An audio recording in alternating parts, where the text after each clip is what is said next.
నా దగ్గర డేటా అంతా ఉంది, మీకు ఏం అనుమానం అవసరం లేదు. ఇప్పుడు మనకు ఆధార్ వచ్చింది, ఎవరెవరని ఆటోమేటిక్ గా ఐడెంటిఫై చేస్తుంది. పెన్షన్ ఇవ్వాలంటే ఇంటి దగ్గరికి వచ్చి ఫింగర్ ప్రింట్ పెడితేనే డబ్బులు వచ్చే పరిస్థితి వచ్చింది. మీరు ఫింగర్ ప్రింట్ పెట్టంగానే మాకు కంట్రోల్ రూమ్ కి ఎవరికి ఆ పెన్షన్ ఇచ్చారు, ఎక్కడ పెన్షన్ ఇచ్చారు కూడా తెలిసిపోతుంది. ఒకవేళ ఇంటి దగ్గర ఇవ్వకుండా ఆఫీసులో ఇస్తే అక్కడి నుంచి మళ్ళా మెమో పంపిస్తా ఇమ్మీడియట్ గా 1 నిమిషంలోనే.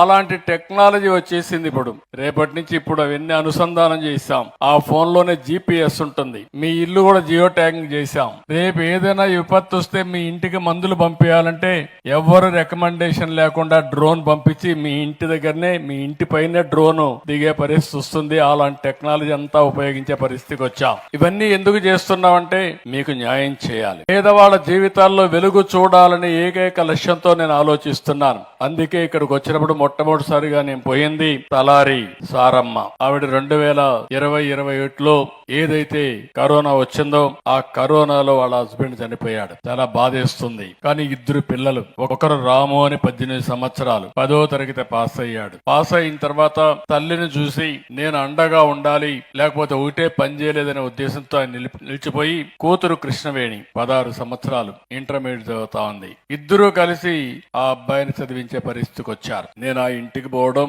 ఒక ఎస్సీ కులం, మాదిగ కులం వాళ్ళ ఇంటికి పోయి నేను కాసేపు స్పెండ్ చేసిన తర్వాత నాకు అవగాహన వచ్చింది. ఆ ఇంటికి డబ్బులు ఇచ్చాం, శాంక్షన్ చేశాం. అందులో కూడా బకాయిలు పెట్టారు. 5 సంవత్సరాలు వచ్చిన ప్రభుత్వం ఈ ఊర్లో కూడా దగ్గర 25 లక్షల రూపాయలు దగ్గర బిల్లు ఇవ్వకుండా బకాయిలు పెడితే ఆవిడ అప్పుల పాలైపోయి ఒక 38,000 నుంచి 40,000 రూపాయలు ఆవిడకి రావాలి, ఆ డబ్బులు కూడా ఇవ్వలేదు. ఒక పక్క ఈ ఇబ్బందులు, ఇంకో పక్క వాళ్ళ అబ్బాయి అయితే ఇప్పుడు ఒక షాప్ లోకి పోయి ఈ యొక్క సెల్ ఫోన్స్ అని రిపేర్లు చేసే పరిస్థితికి వచ్చారు. ఆ కుటుంబాన్ని చూసిన తర్వాత నాకు అనిపించింది, నేను ఈ రోజు ఎన్నో సంక్షేమ కార్యక్రమాలు చేస్తున్నాను. మీ అందరూ గుర్తుపెట్టుకోవాల్సిన అవసరం ఉంది. నేను కష్టపడేది నా కోసరం కాదు, నేను కష్టపడేది మీకోసరం, 5 కోట్ల ప్రజల కోసరం.